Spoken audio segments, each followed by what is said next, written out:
Hi guys, Erin here at Queen Bee Tarot. How's everybody doing? It is Sunday, August 30th, and this is your full-length, in-depth astrology report for the week. We start off with the moon in Aquarius today, and the upbeat, lively energy of last week has definitely toned down. It's a lot more dreamy and contemplative. The energy today is not just dreamy and a little bit foggy, but there's also a really intense aspect between Venus and Pluto.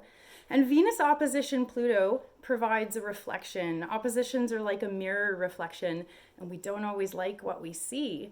And what's going to be seen as Venus and Pluto go into opposition is any imbalances in relationships, any power dynamics, any energetic struggles are going to be amplified. And when the moon moves into Pisces, it's going to be even more of a bullshit meter being turned way up high. You're not going to buy anybody's games. And the other thing too is that nobody's going to buy your games. You see, the thing is with Neptune retrograde, we've got those rose-colored glasses way off right now. And we're able to see the dynamics within the relationships with much more clarity. But the problem is that sometimes our egos get triggered so fast that we react before thinking.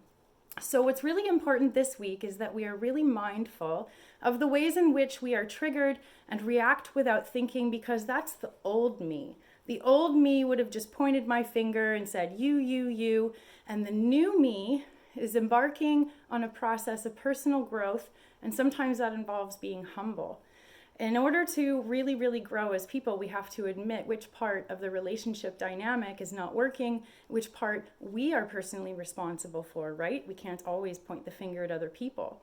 So with Uranus having moved retrograde recently, we've got that energy. We've got the patience and the willpower to actually work through those things. And it's like an opportunity that we haven't had in a really long time. So, well, Mercury in opposition to Neptune is going to make it so that communication is super fuzzy. Maybe you're going to mishear somebody. Maybe something somebody said is going to trigger you in a way that they totally didn't mean to. So the number one thing that we need to work on this week is ask for clarification. If you don't feel good about something that's being said or something that's happened, please ask for clarification, because when we do that shadow work inside, we're going to make sure to be patient before we react. And if we feel like we have something big coming up, let's talk about it before it blows up, right? And when Venus is in opposition to Pluto, there is a very high likelihood of blow-ups within any relationship. Now, I'm not talking just romantic relationships. I'm talking work, and I'm also talking about friendships, and most importantly, your relationship with yourself. If something happens in your life, are you going to totally beat yourself up about it and say, I'm always so bad at this and nothing ever works out for me and they never like me, or things like that? If we are mindful, anytime that we say always never is our ego. It's our ego. Because if we're really honest about something, it's not like that at all. Our reactions are typically only partially rooted in reality. So when Pluto is getting all this energy this week, this is such a good opportunity to dig deep, pull away all those layers of reactions and stories that we tell ourselves. Let's push it all out of the way and figure out what's the core issue here.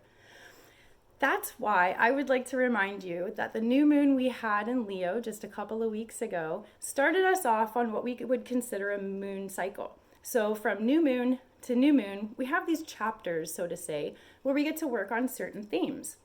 And even though Leos typically get a bad rap for their healthy ego, you know what, guys? We could all learn a lot from having a healthy ego, of course, with temperance, but if we ask ourselves in a relationship with a friend, with a coworker, with a lover, with a partner, if we ask ourselves, what am I getting out of this?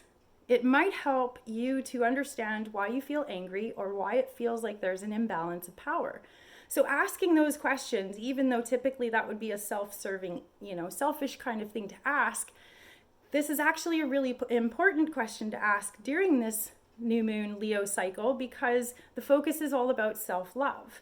if we're putting up with too much, if we're enduring things that we don't like, down the road, we're going to bail on the relationship or the job because we've been stuffing all of our feelings. So if we can use this moon cycle to focus on being our own best cheerleader inside of our heads, making sure that whatever relationship we're in, we feel okay with the give and take.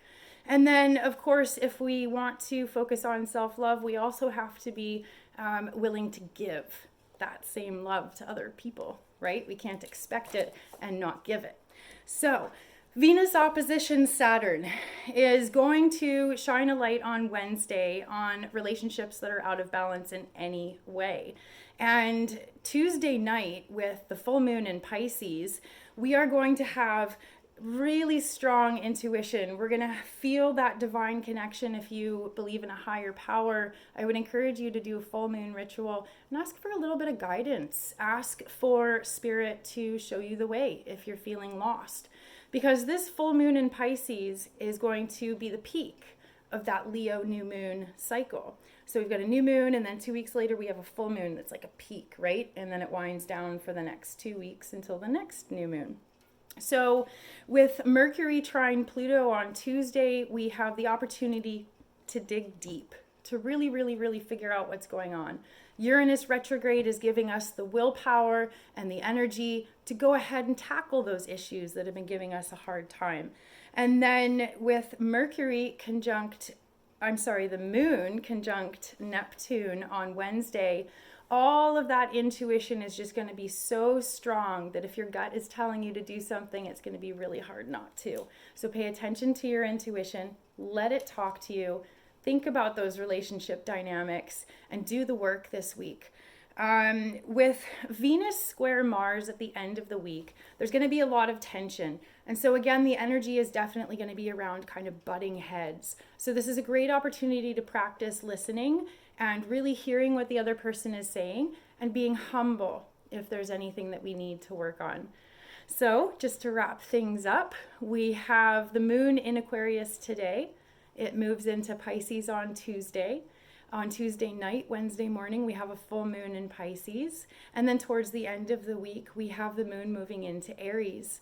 The focus this week is going to be on relationship dynamics. It is okay to ask what you're getting out of a relationship. It is okay to look after yourself and make sure to love all parts of yourself. If any kind of inner dialogue happening for you is of the negative sort, that is the number one thing your homework is this week. Work on loving yourself inside of your head, because nobody outside of you is ever going to be able to love you properly if you don't love yourself. So take the opportunity to nurture those things about you that are so special. And if any of the relationships in your life are asking way too much of your time, of your spirit, or of your heart, let it go. So I wish you all the best. This is Erin here at Queen Bee Tarot. Thank you so much for joining me. Make sure to like and follow for all my videos and astrology and tarot updates. And please, by all means, comment below if you have any questions. I'd love to chat. Have a great day. I'll talk to you guys later.